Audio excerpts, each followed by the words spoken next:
Aujourd'hui, nous allons aborder un autre volet qui va nous amener, dans ce temps de Shabbat, à une étude qui ne va laisser personne indifférent et qui, au contraire, certainement réjouir le cœur ou peut-être décevoir des personnes, suivant son approche, sa sensibilité, sa pensée.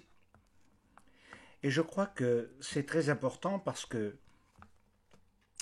dans ces temps prophétiques que nous vivons, il nous faut aussi nous placer dans la compréhension du plan de Dieu, dans ce qu'il a écrit et établi par avance pour chacun de nous, afin que nous trouvions des réponses, mais également notre place, afin que nous ne soyons pas démoralisés, que nous ne soyons pas éventuellement abattus, mais au contraire fortifiés, parce que nous possédons quelque chose d'unique, la compréhension des temps. Ça ne veut pas dire que nous savons tout. Oh, loin de là, loin de là. Mais nous avons la révélation que Dieu nous donne au travers de la Torah et de l'enseignement de Mashiach. Et ceci est fondamental pour nous. Alors je dois dire que je vais aborder cette première partie d'une façon peut-être un peu surprenante, avant de parler d'Éphraïm, de Juda, de toutes sortes de choses. Mais je tiens simplement à vous dire que je vais aborder la chose progressivement et de façon à ce que nous ayons les bons fondements. C'est ce qui est important, ce n'est pas d'avoir des idées, des pensées, des doctrines et des interprétations qui vont à tout va-et-vient ou à tout vent de doctrine, mais de quelque chose qui est fondé réellement et qui nous fonde dans le cœur et la pensée. Alors, comme vous le savez, il y a beaucoup de choses aujourd'hui qui circulent et je dirais même qui sont à la mode.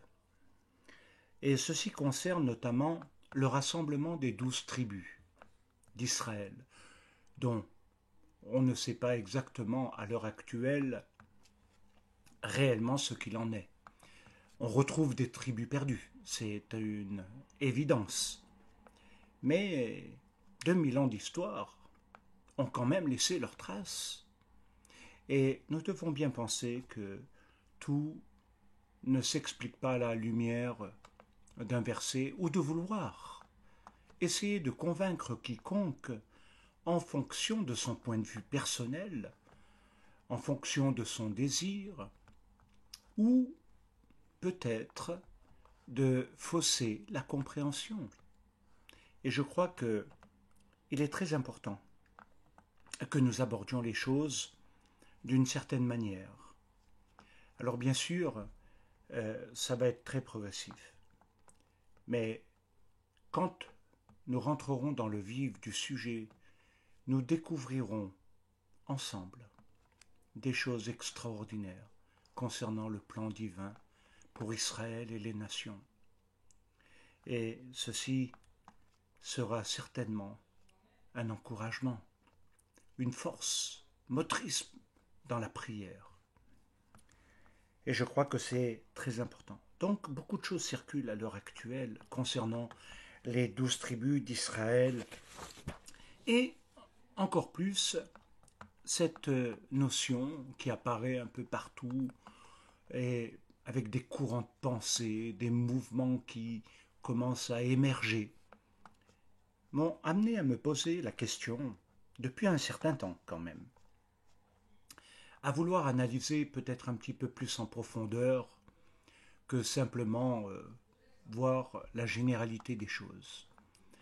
Mais également, et je tiens vraiment à le dire, en tant que juif,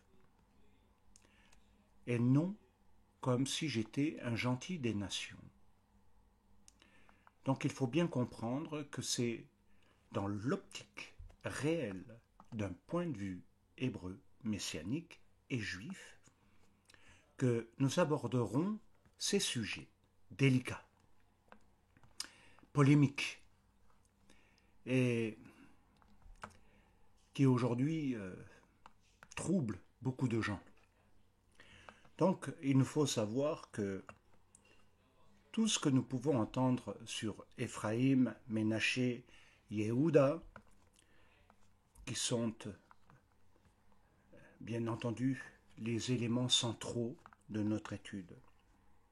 Il ne faut pas oublier, et je le mets en arrière-plan, celui qui, pour moi, est fondamental dans la compréhension, c'est Yosef, le père, qui ne constitue pas une tribu alors qu'il est un fils beaucoup plus légitime qu'Éphraïm et Ménaché. Mais nous allons décortiquer ce mystère. Nous allons comprendre pourquoi cela se produit-il. Et pourquoi l'Éternel a permis à Jacob non pas de bénir Yosef comme il aurait dû le faire, logiquement, comme avec tous ses autres fils, mais essentiellement Éphraïm et Ménaché et d'une certaine manière. Donc ce n'est pas le sujet que nous aborderons aujourd'hui, mais déjà, il nous faut avoir cet arrière-plan. Le problème et le danger consistent qu'à partir d'une interprétation, beaucoup en font un dogme, un mouvement, un rassemblement, essayant d'argumenter par toutes sortes de moyens qu'ils ont raison et que les autres ont tort, et en même temps, il y a tellement de choses qui sont dites que ça mérite réellement qu'on s'y arrête. Alors, certains, dans leurs interprétations, vont les établir comme des vérités absolues, fondamentales. Et je crois qu'il nous faut être beaucoup plus humbles que cela. Nous ne possédons pas tout. Mais le Seigneur nous a donné au travers de la Bible, de la Torah, tout un tas de choses qui éclairent l'âme, le cœur, la pensée. Mais il faut suivre réellement dans la méthodologie que Dieu a voulu, tant pour Israël que pour les nations, et ne pas partir à n'importe quel moment en suivant son propre chemin, mais continuer dans la route qui a été tracée, ce que j'aime appeler les chemins de vie, de rester dans cet axe qui donne la vie. Alors, s'il y a une chose que nous pouvons dire, c'est que très souvent dans ces interprétations, il y a une chose qui m'a souvent dérangé et parfois attristé dans ce qui a été dit ou écrit. C'est le fait que la pensée d'Israël est totalement occultée. Et on part sur un autre niveau d'interprétation. Et je crois qu'il est nécessaire de préciser que pour nous, en tant qu'Hébreux, messianiques, Ivrim Meshechim, il n'est pas question de nous laisser envahir par ce que beaucoup de non-juifs désirent interpréter dans une pensée de substitution, certes très subtile. On a l'impression qu'on fait qu'un, mais ce n'est pas vrai. Il y a dans beaucoup de choses, quand on l'analyse correctement, une substitution. Et c'est pourquoi j'ai voulu réellement entrer dans ce sujet et l'analyser. Après, chacun est libre de suivre le chemin ou la route qu'il pense être juste pour lui-même.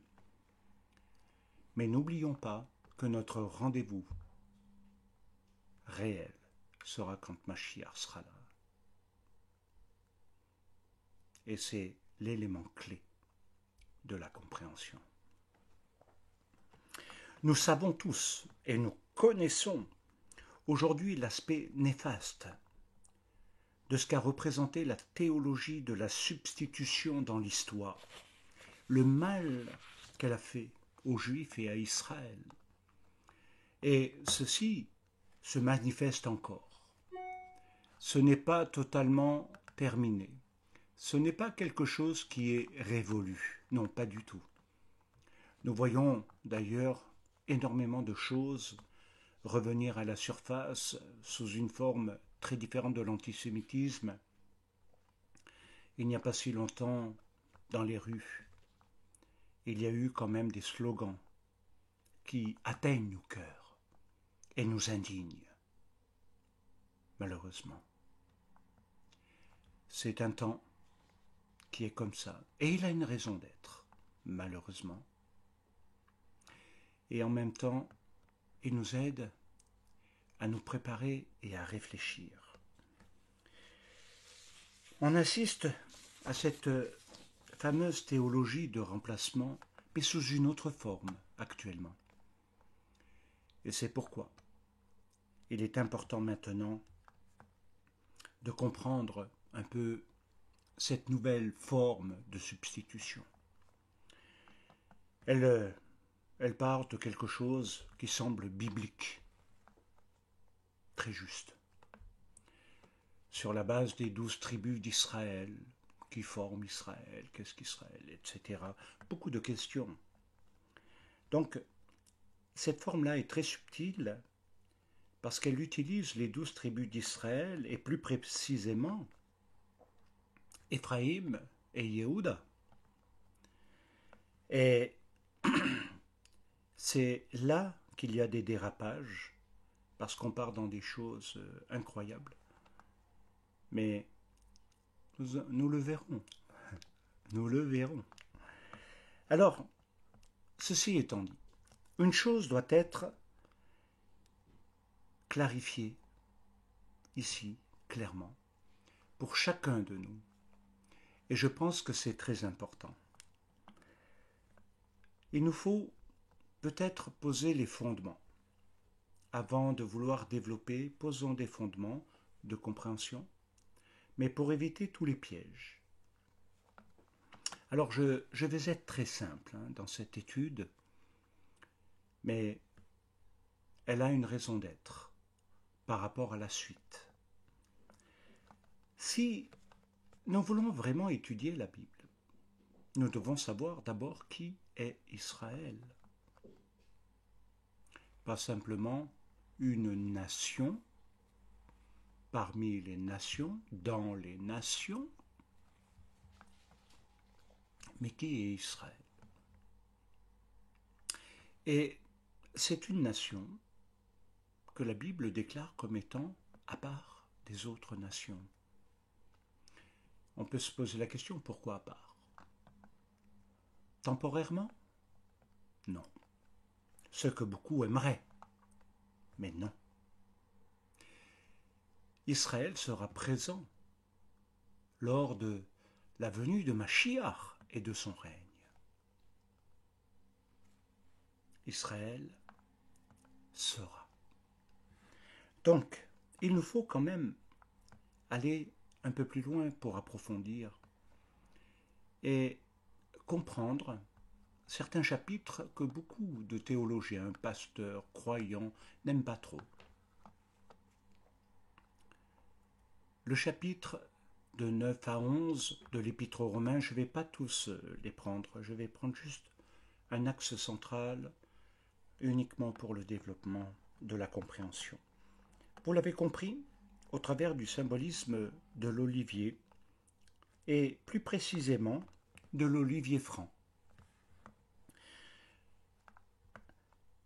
qui reste Israël. L'olivier franc n'a pas une autre identité que celle d'Israël. Son identité ne changera pas, et elle ne changera jamais. Israël reste sur ses bases, ce qui veut dire son appel, son élection et sa vocation. L'olivier franc, qui représente Israël, dans ses bases, dans ses racines, sont liées à ces trois choses que je viens d'énumérer. Il est dit que c'est les racines de l'olivier qui portent les branches et non les branches, même greffées, qui changent l'arbre de son identité. Et je dirais que là, la pensée de Shaoul de Tarse est véritablement magistrale, parce qu'il nous amène à quelque chose qui est difficile à réfuter. Et en même temps, il est tellement merveilleux d'être éclairé au travers de cette pensée de l'olivier. Alors, rappelons-nous, il est écrit, c'est les racines de l'olivier qui portent les branches, et non les branches qui portent ou qui changent l'identité de l'olivier.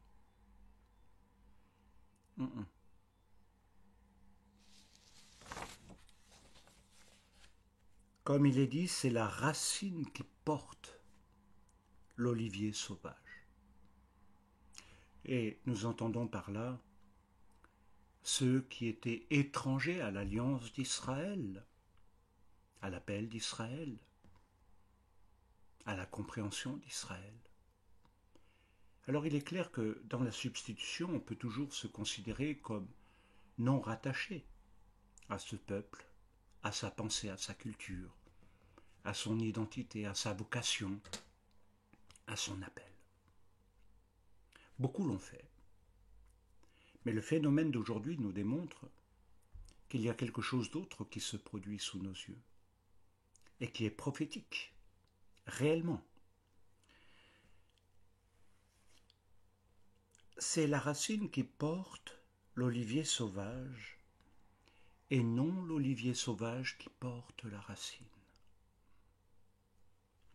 C'est écrit dans Romains au chapitre 11, au verset 26, au verset 16 à 24. C'est toute cette pensée qui est fondatrice. C'est l'olivier franc qui porte les racines et non les branches, même greffées. Alors nous l'avons compris. Il s'agit bien entendu d'Israël et des nations rassemblées dans l'olivier franc et non pas deux arbres distincts, différents.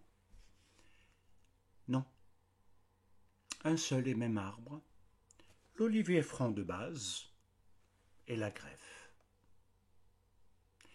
Et c'est très important de le comprendre. La greffe ne prend pas la place. Elle ne change pas l'identité de l'arbre. Alors, même si nous pouvons le comprendre comme étant quelque chose qui devient Echad, une unité, il ne s'agit pas des nations païennes, il s'agit des nations qui sont appelées l'Ecclésia. L'Ecclésia sont ceux qui étaient au dehors et qui sont entrés dans l'alliance et la connaissance de Dieu et du Dieu d'Israël et qui vont réellement se greffer sur cet olivier pour devenir un avec Israël. Et non d'un côté comme souvent on l'a vu, Israël et d'un autre l'Ecclésia, l'Église, les chrétiens, les croyants et tous les mouvements et qui diffèrent dans leurs dogmes, dans leurs pensées. Ça ne veut pas dire que tout est mauvais, non, pas du tout. Mais c'est quelque chose de différent et il faut l'admettre. Alors si nous l'avons compris, il nous faut bien comprendre maintenant que l'Olivier franc, s'il représente Israël, ça ne veut pas dire grand-chose non plus. Il nous faut savoir qu'est-ce qui a fait Israël. Et là, nous entrons dans quelque chose d'extraordinaire et de merveilleux. La racine principale, puisque c'est l'olivier qui porte les racines, la racine principale est Abraham. C'est la réunification en Abraham, en l'appel d'Abraham. Alors, tout ceci, nous l'avons longuement étudié déjà. Je pense qu'il n'est pas particulièrement utile d'y revenir, même si ce serait intéressant et que ce serait propice à notre étude. Mais il nous faut comprendre que c'est l'appel d'Abraham qui constitue pour Israël, enfin ce qui deviendra Israël, et les nations, mais non pas païennes, les nations qui seront greffées et qui formeront les familles de la terre. Je crois que nous devons également préciser que dans cette compréhension, il n'est nullement question des religions. Il s'agit d'Abraham, du patriarche fondateur, où toutes les nations seront bénies dans la postérité d'Abraham. Il ne s'agit pas de dire qu'il y aura telle ou telle religion qui a raison, ou qui va prendre la place, ou qui remplace Abraham. Aucune religion ne remplace Abraham. Et l'appel qu'il a reçu est ce qui a été fondé au travers de lui et de sa postérité, de son zéra.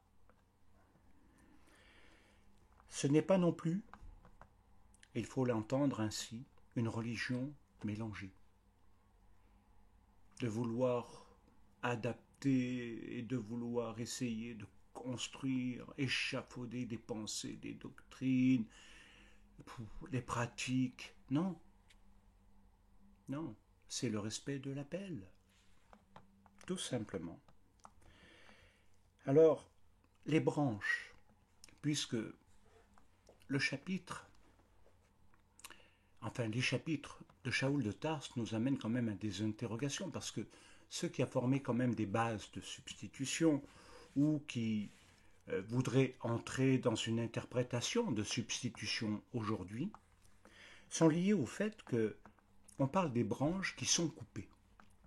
Vous connaissez tout cela. Les branches qui sont coupées.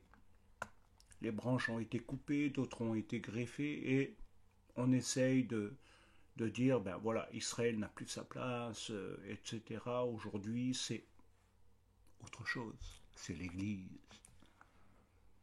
qui remplace et qui a tout pris, qui prend tout l'héritage, spirituellement parlant surtout. Mais nous allons le voir. Ce n'est pas cela. Il s'agit de comprendre que les branches coupées, ou celles qui sont restées, parce qu'il y a les branches coupées, mais toutes n'ont pas été coupées. Ah! Il y a des branches qui ont été retranchées, coupées, autrement dit, mais il y a des branches qui sont restées. Alors que les branches soient coupées ou non, elles appartiennent, et ça c'est important, au même arbre, c'est-à-dire le peuple d'Israël. Dans Romains 9, 27, il nous est dit « Quand le nombre des fils d'Israël serait comme le sable de la mer, un reste seulement sera sauvé. » Ah, là, on est dans le mystère. On commence à toucher quelque chose qui peut déranger. Alors bien sûr, on pourrait l'interpréter comme quelque chose où on dit, mais il ne s'agit pas d'Israël, peuple, etc. Et on essaye de distinguer la politique de la vocation spirituelle, si on peut dire. Alors, essayons de voir aussi la pensée de Shaoul de Tarse quand il dit ça. Il a écrit également quelque chose qui mérite profondément notre attention. Au chapitre 11 et au verset 26, il dit « Tout Israël sera sauvé ». Et là, je lance le débat,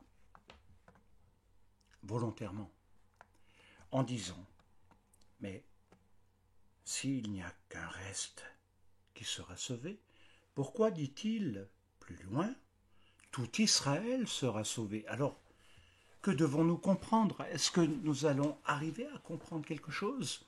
Est-ce que c'est un reste seulement ou c'est tout Israël? Mais qu'est-ce que c'est ce tout Israël? C'est toutes les questions que nous aborderons plus tard. Et je suis convaincu qu'ils vous passionneront. Parce que c'est vraiment un sujet passionnant. Tout Israël sera sauvé. Et c'est ce qui constitue la base même maintenant de notre étude. Avec cette question, mais qui est le tout Israël? Comme je vous l'ai dit, je ne vais pas répondre vraiment en profondeur. Mais je voudrais l'aborder quand même. Et avant d'aller plus loin, dans cette question, faisons une brève analyse de la pensée de Shaoul. Il faut bien comprendre que Shaoul n'a pas pris qu'une portion de sa lettre et l'a envoyée, et puis une autre portion de sa lettre envoyée plus tard. Non. Ça constitue également sa pensée. Et il ne faut pas prendre le verset en l'enlevant de son contexte, de son cadre de compréhension, mais également de comprendre la pensée de Shaoul de Tarse en tant que juif, dans ce qu'il dit, mais surtout dans ce qu'il écrit aux Romains. Et c'est là que c'est très important. Alors je reviens justement à ce que nous avons vu juste un petit peu plus loin, un petit peu plus en avant. Lorsqu'il est question des branches coupées, il nous faut comprendre que les branches coupées, on n'est pas dans la botanique. Il faut bien comprendre qu'on n'est pas dans le réel de la botanique, mais dans une compréhension spirituelle et qui diffère totalement dans l'interprétation. Il ne s'agit pas de le mettre au même niveau que la botanique telle que nous la connaissons, mais de la comprendre très différemment à la lumière de la Bible et de la Torah. Et il nous est dit que la question des branches coupées, dans la pensée de Shaoul de Tarse et de Israël, elles ne seront jamais mortes. Mais si elles sont coupées, logiquement, il n'y a plus de sève, donc il y a mort. Je le conçois dans le cadre de la réalité botanique. Mais sur le plan spirituel, c'est totalement différent, bien-aimé. Totalement. Et nous devons entrer maintenant dans quelque chose qui nous donne l'éclairage, la lumière sur ce passage. Celui du chapitre 37 d'Ézéchiel, où il nous est parlé de la vallée des ossements desséchés, et où il est dit très clairement « Souffle, esprit des quatre vents, sur ces morts, ces os desséchés, sur ce qui n'est plus vivant. » Et à partir de ce moment-là, un mouvement se fait et tout se reconstitue. Et tout à coup, ça devient vie. Et nous devons comprendre, dans la pensée de Shaoul de Tarse, exactement la même chose. Nous parlons d'Israël. Et que même si les branches ont été coupées. Elles ne sont pas mortes, car à un moment donné,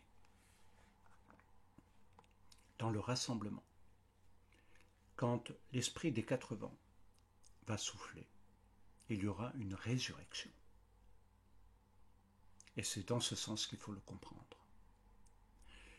Ce qui veut dire également que pendant 2000 ans, beaucoup ont cru qu'Israël avait été rejeté par Dieu, puni, avait été écarté, évincé du plan de Dieu. C'est ces quelques dernières décennies que commence à émerger quelque chose de très différent dans la compréhension, dans l'avancement, dans le dialogue entre Israël, le judaïsme et le christianisme et les différents mouvements chrétiens qui sont issus. Qu'il y a eu des évolutions. Mais le phénomène également que nous voyons, c'est Israël existe. Après 2000 ans de dispersion, de diaspora, d'exil, il y a eu un mouvement prophétique qui s'est fait et amené à la résurrection.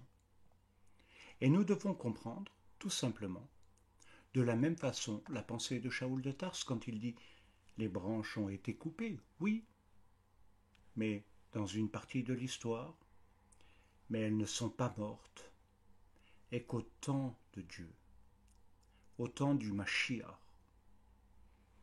la vie reviendra. Et l'État d'Israël réexistera. Et c'est très important, cette base, ce fondement. Alors, Ézéchiel est très clair à ce sujet.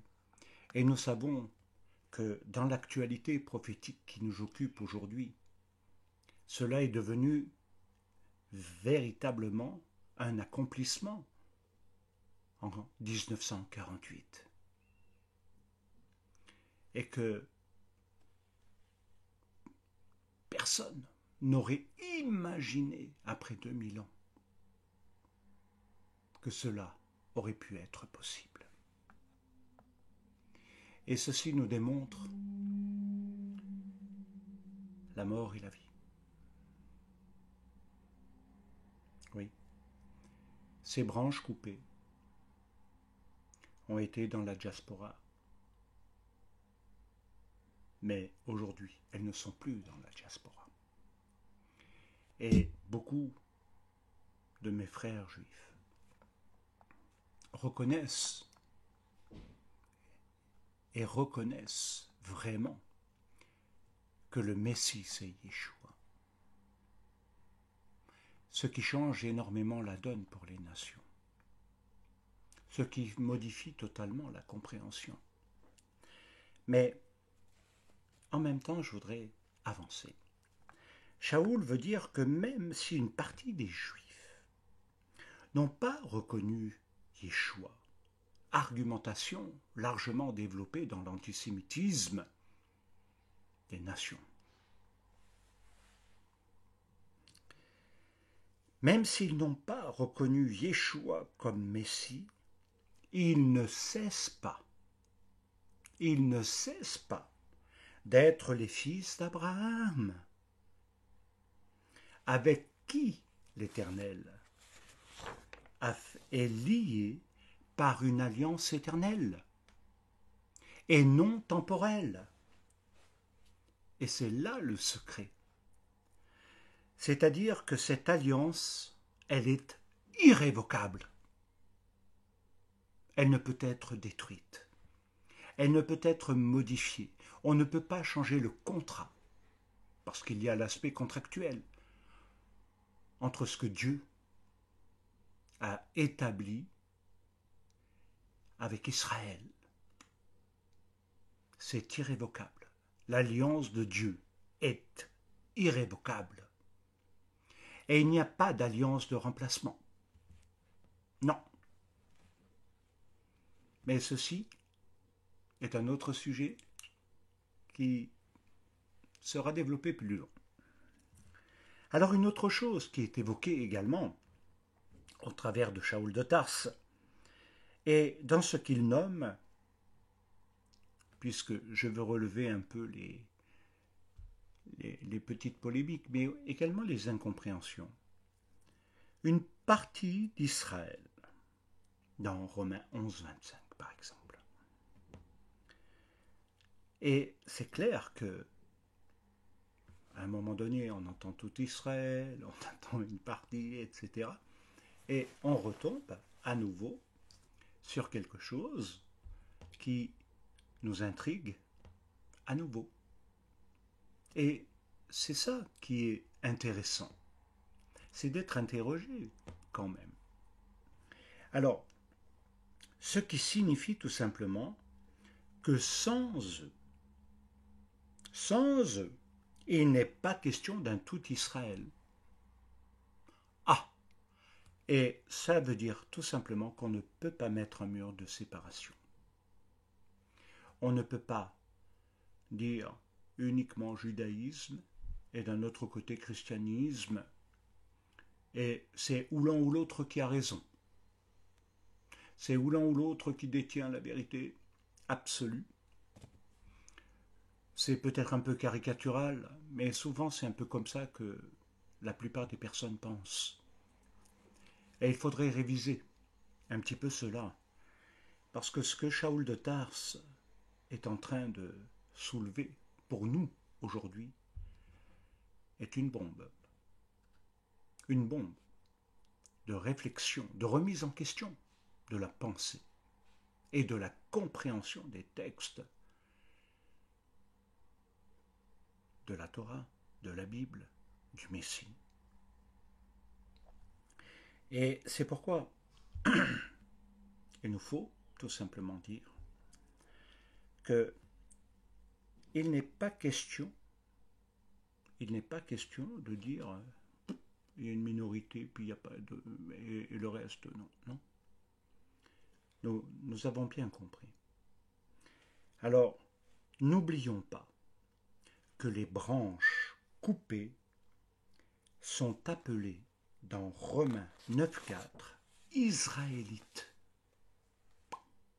Oh, un terme qui méritera toute notre attention dans le développement d'Éphraïm et Yehuda.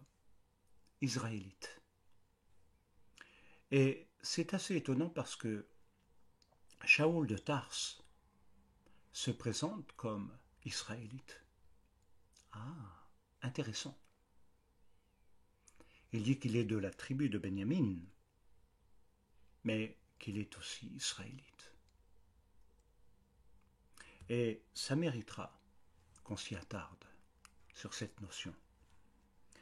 Alors, juste pour conclure cette très brève analyse, que je n'ai pas vraiment totalement développée, mais où j'ai voulu faire cheminer. Il faut dire que dans l'imaginaire chrétien, eh bien, le juif, ou le peuple juif, tout dépend comment on veut l'interpréter, est vu généralement comme la personnification du légalisme, qui devient la deuxième base du rejet d'Israël, de ses coutumes et de ses pratiques, et le rejet de sa halacha. Alors bien sûr, il y a beaucoup de choses qui méritent ici un débat sur ce sujet. Ça, je suis entièrement d'accord qu'on ne peut pas conclure hâtivement cette partie. Mais néanmoins, nous devons comprendre qu'il y a quelque chose dans l'arrière-plan de la pensée chrétienne, le rejet du peuple juif, parce qu'il serait sous la loi. Et que la loi pourrait être dangereuse, mauvaise, et toutes sortes de doctrines, d'interprétations se sont également mises en place à cause de cela. Alors il nous faut comprendre, puisque nous avons un peu cheminé, et que même si cela nécessite un débat beaucoup plus approfondi, mais en même temps il constitue quelque chose de terrible dans l'histoire. C'est un profond malentendu qui a donné des préjugements, qui a déjà jugé sans connaître, qui a pris des positions et s'est éloigné. Et beaucoup ont oublié que c'est la racine qui porte et qu'ils sont sur cette racine. Alors, bien entendu, il n'est pas question de prendre n'importe quoi et de faire n'importe quoi. Certains, d'un seul coup, pour des crises identitaires, vont peut-être basculer, d'autres, peut-être par idéologie, sans connaître. Et souvent, ça touche plus des non-juifs que des juifs, hein, qui commencent à vouloir interpréter ce que des maîtres ont mis des années et des années à comprendre, à vivre, à pratiquer. Ils veulent l'interpréter sans avoir la pratique, parfois, la profondeur, mais la méthodologie de l'étude. Et ce qui est regrettable, c'est là qu'on voit subtilement une forme de substitution. On veut interpréter ce qui est l'héritage d'Israël à sa propre lumière, en devenant un décisionnaire. Ça oui, ça non, ça va, avec toutes sortes de versets, toutes sortes d'argumentations, de termes grecs et hébreux utilisés. Mais la pensée centrale restera toujours. L'olivier franc, c'est Israël, et c'est les racines qui portent. Alors, si c'est la cause d'un grand conflit, il va nous amener inévitablement à réaliser que si nous voulons entrer dans l'étude par rapport à Éphraïm, par rapport à Yehuda, par rapport à Yosef, au temps de la fin, et à tout ce que nous avons au préalable développé, il est clair que ces sujets peuvent générer pas seulement des incompréhensions, mais des conflits, des désaccords ou des malentendus. Et c'est comme ça que, dans les analyses diverses que j'ai pu faire, où j'ai pu me documenter d'ailleurs, on perçoit ce glissement. Oh, il n'est pas très bruyant ce glissement, mais il est là. Et je dois dire que beaucoup reconnaissent que ça dérange. Parce que ça vient également bouleverser l'Ecclésia avec toutes sortes d'interprétations. Et c'est pourquoi il nous faut revenir aux bases et aux fondements. Et c'est pourquoi j'aimerais qu'après toutes ces petites précisions, très simples,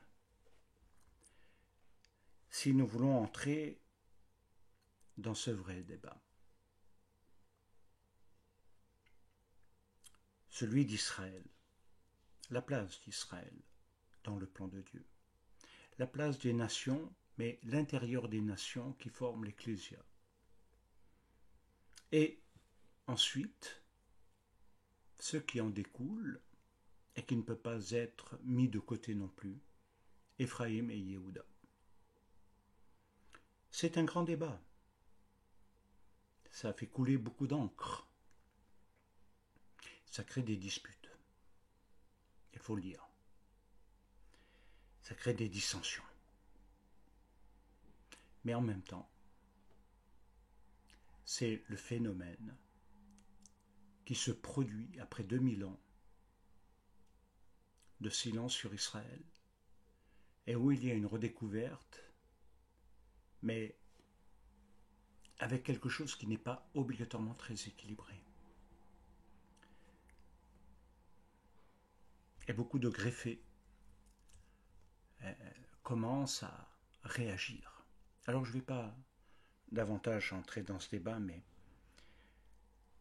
si nous voulons savoir qui est Israël, Yehuda, Ephraïm, les nations, l'intériorité des nations, qui est Israël aujourd'hui? Alors j'ai entendu aussi là toutes sortes de choses. Il y a l'Israël antique, l'Israël nouveau, Israël n'est plus le même que celui qui était avant, etc. Israël reste Israël. C'est tout. Qu'est-ce qu'on veut nous modifier encore? L'alliance de Dieu est irrévocable. Que ce soit hier ou aujourd'hui ou demain, ça reste. Ça demeure. Ça ne change pas.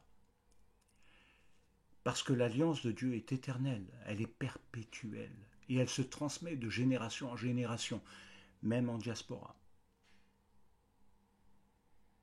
Elle n'a jamais, l'alliance de Dieu, été annulée. Jamais elle n'a été annulée. Quand Israël était parmi les nations. Alors comment entendre et comprendre le tout Israël sera sauvé?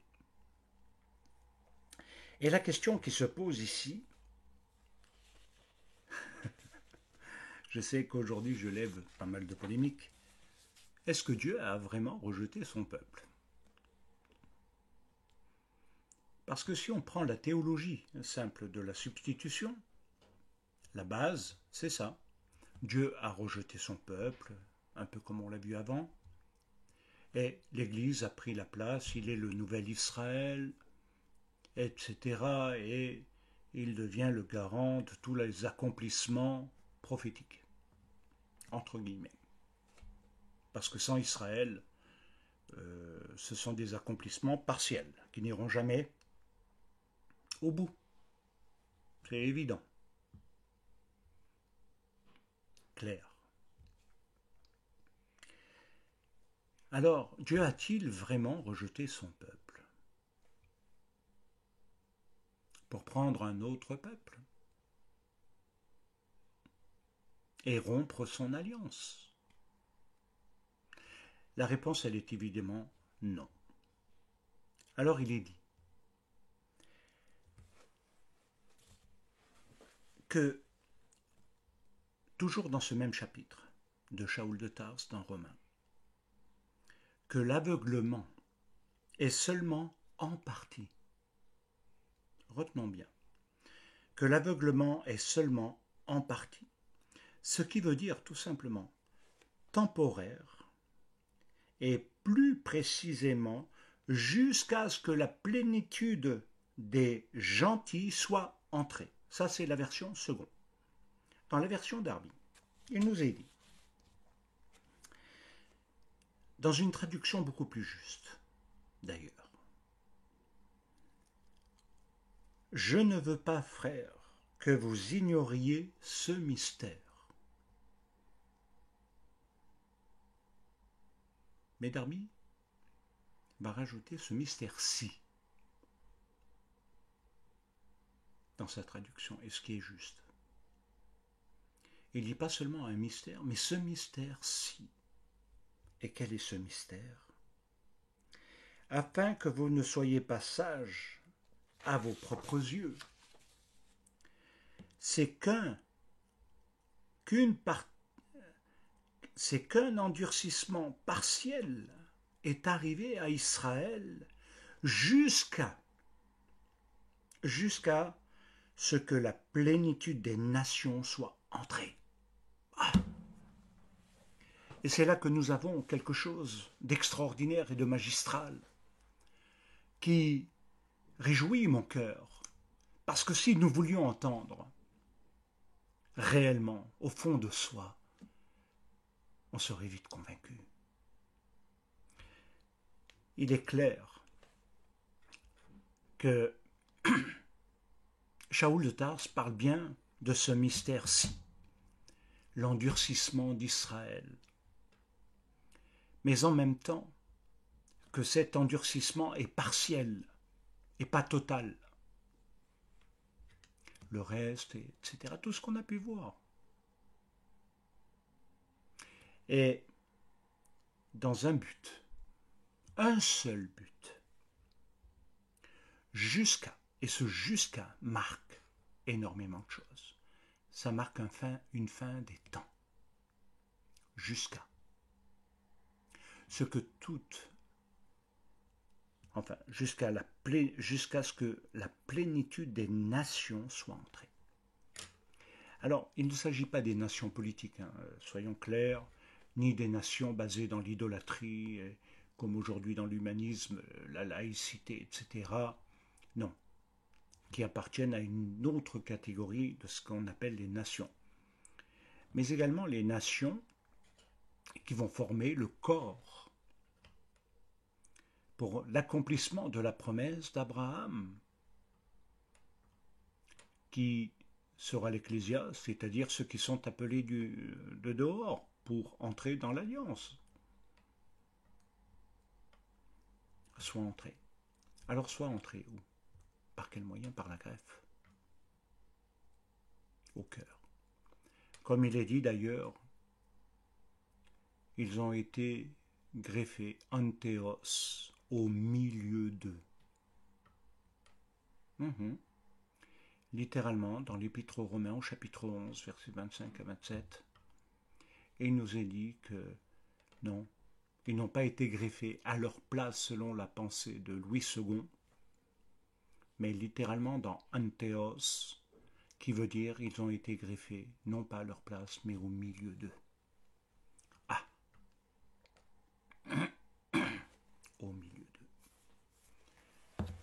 Et je trouve extraordinaire cette pensée de rassembler ce qui n'était pas à ce qui sera Echad, un, Am Echad, un peuple, une pensée, un cœur,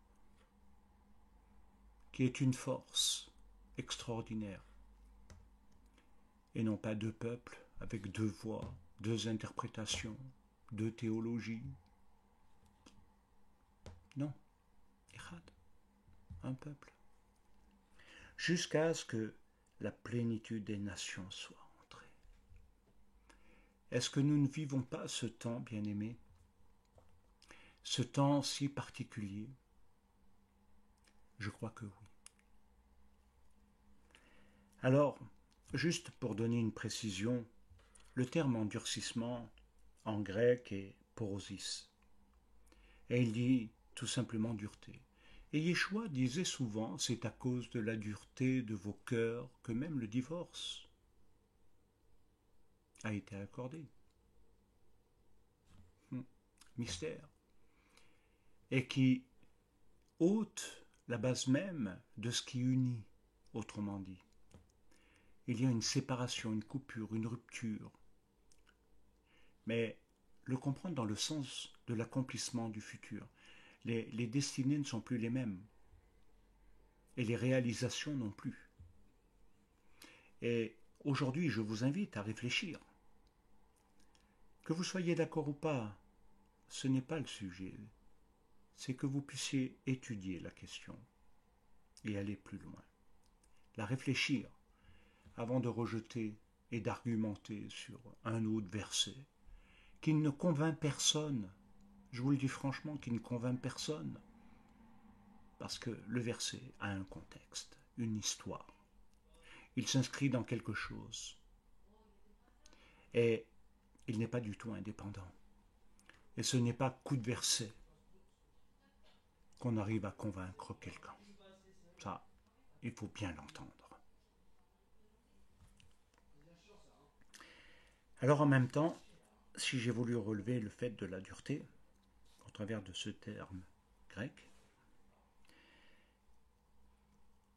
ici, nous devons également nous poser la question, que signifie la plénitude des nations?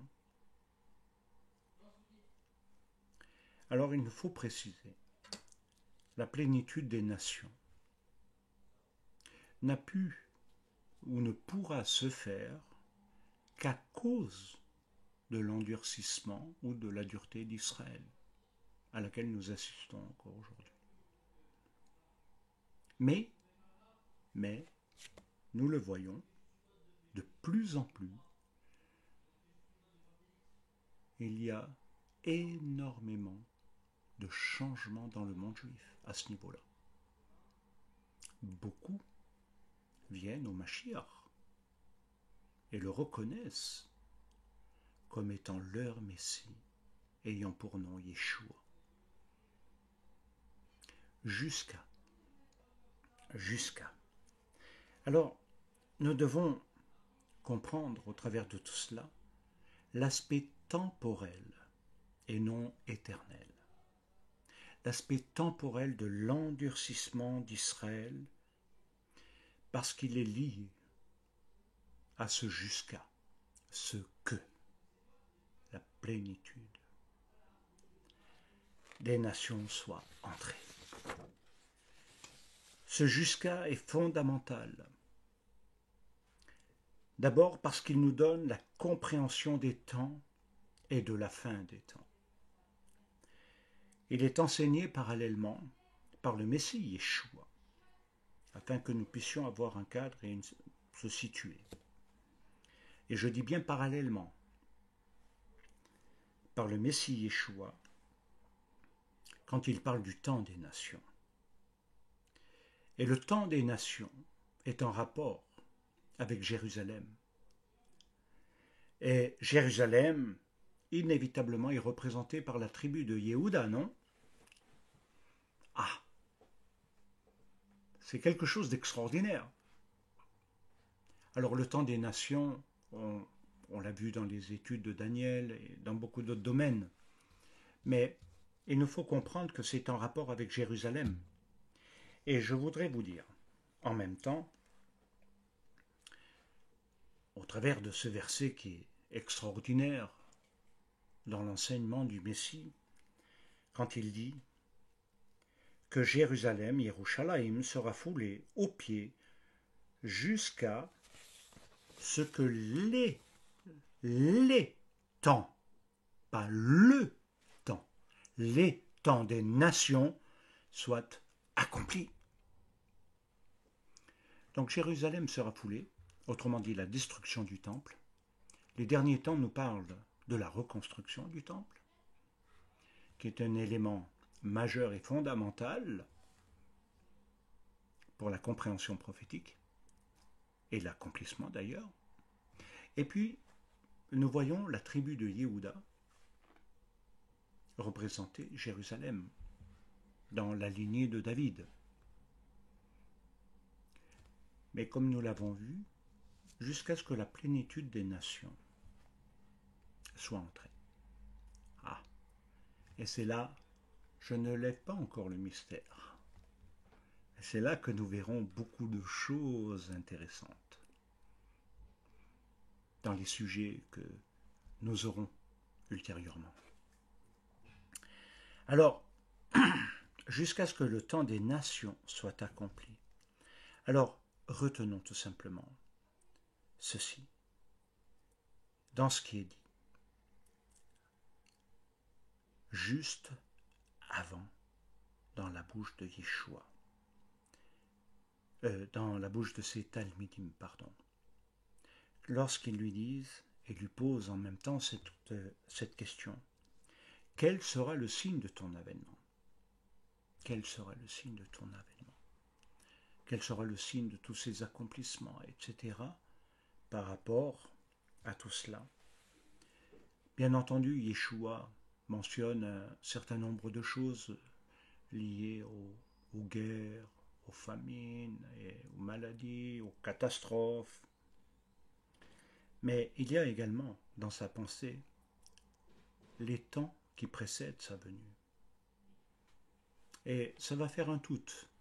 Et ça va aller très vite, très très vite, par rapport à ces temps pré-messianiques. Alors nous sommes dans ces temps. Il faut le savoir. Nous sommes dans ces temps. Et je ne vais pas expliquer, non pas le temps des nations, mais juste relever les temps des nations. Alors, comme je vous l'ai dit, je ne vais pas le relever. Déjà parce que l'heure passe et que ce n'est pas le but aujourd'hui, mais de poser les fondements pour l'étude qui est à venir et d'aborder les choses d'une manière beaucoup plus ouverte que fermée et d'avoir un esprit ouvert est important. En quel temps sommes-nous? Posez-vous la question. Jérusalem sera foulée jusqu'à ce que le temps des nations soit accompli. Et il inclut cette partie que nous étudions. Autrement dit, jusqu'à ce que la plénitude des nations soit entrée.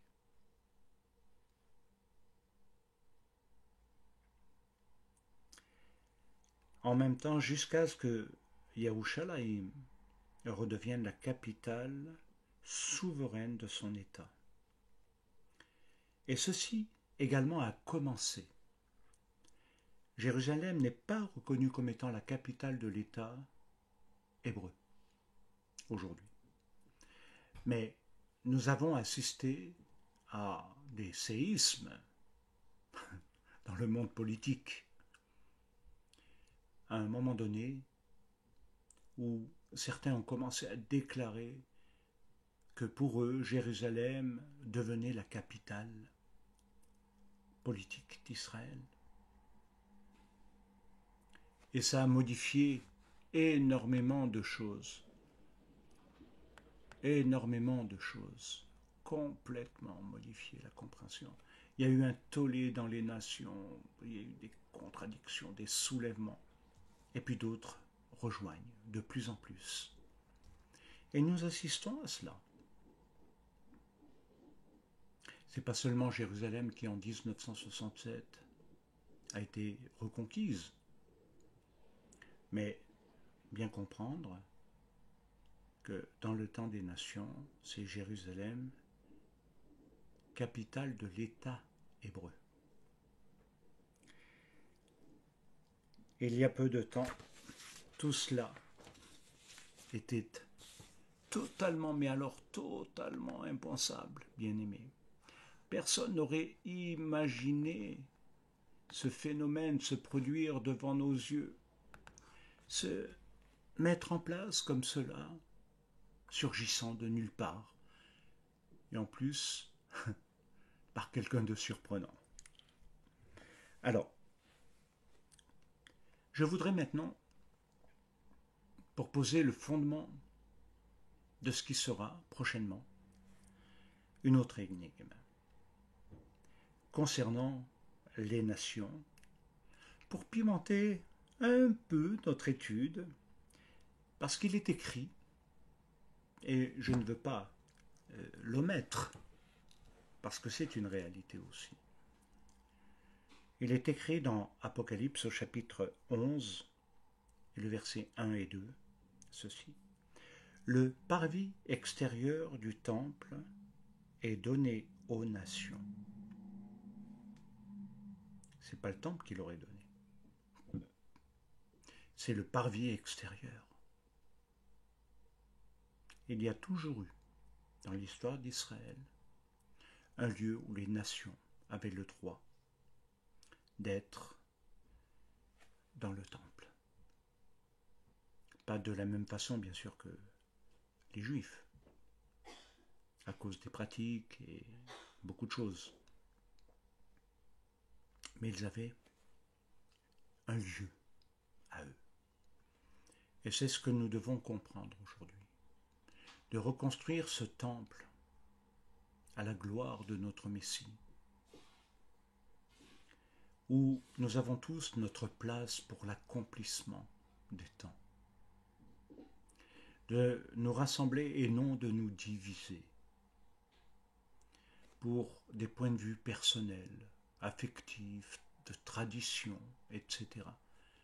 Mais de marcher dans ce qui nous conduit, dans celui qui est le chemin, la vérité et la vie, où là on ne peut pas s'égarer. Et je vous invite à faire ce cheminement, à retravailler votre mémoire de l'histoire, votre pensée, de la remettre à zéro pour cheminer, en s'ouvrant d'une manière différente. Il est clair qu'après 2000 ans, c'est très difficile, mais pas impossible. Et je suis convaincu que cela peut porter beaucoup de fruits, de comprendre que ce n'est pas les Juifs d'un côté avec leurs pratiques et le christianisme avec autre chose, mais de trouver aujourd'hui ce qui unit, et non ce qui divise, ce qui a été la base de la théologie de la substitution, malheureusement pour nous. Alors, il nous faut le comprendre, ce texte, non comme étant le passé. La révélation qu'a Jean là, elle ne concerne pas le lointain passé de l'histoire, mais il s'inscrit dans notre aujourd'hui, réellement, pour les temps de la fin. Le prophète dit à ce sujet quelque chose de très intéressant, car le jour approche, le jour de l'Éternel, jour ténébreux, ce sera le temps des nations. À réfléchir. Alors il nous faut maintenant réellement comprendre ce qui va réellement développer notre pensée. Et je vous invite pour la prochaine étude à lire quelques passages, simplement, pour vous en imprégner, pour y réfléchir, cheminer, étudier éventuellement, de façon à ce que nous puissions avoir cet échange de cœur à cœur, ou sur le chat, peu importe, et que nous puissions glorifier l'Éternel ensemble, sans nous disputer, en nous respectant. Retenez ces passages qui sont le fondement de l'analyse prochaine de tout ce que nous avons introduit. Le livre du prophète Zacharie, au chapitre 12, versets 8 à 15. Ézéchiel 37, versets 21 à 24. Daniel 2, 35, qui est très important. Et je vous recommande vraiment de lire ces passages dans la prière, dans l'étude, sans parti pris, sans vouloir commencer à fonder quelque chose, une nouvelle religion ou une nouvelle doctrine, mais à laisser la Ruach HaKodesh vous inspirer, vous guider, vous conduire, vous éclairer au travers de tous ces passages qui seront très importants. Alors, je pense que nous pouvons inclure, je ne sais pas si on l'abordera la prochaine fois même, mais c'est possible, de lire également ce fameux texte du livre de Bereshit, le chapitre 48. Vous y découvrirez des choses merveilleuses. Vous serez étonnés. Alors, bien-aimés, permettez-moi de vous souhaiter un très bon Shabbat, dans la paix et la gloire de notre Seigneur, dans celui qui nous renouvelle, mais qui peut faire quelque chose d'extraordinaire si nous entrons dans les accomplissements prophétiques. Vous faites partie, je fais partie. Laissons les mesquineries, les pensées personnelles, laissons-nous guider réellement par son esprit. Ne cherchons pas à vouloir diriger Dieu, laissons-nous diriger par lui. Mettons-nous à genoux dans la prière, parce que ce sont des temps très importants où tout arrive. D'un côté le positif et le négatif, et tout se mélange. Et c'est là que nous devons devenir forts, bien-aimés. Donc je veux vous bénir de tout mon cœur, vous remercier, et vraiment que l'Éternel pose sa main de guérison sur chacun de vous, en Yeshua notre Messie. Amen et Amen.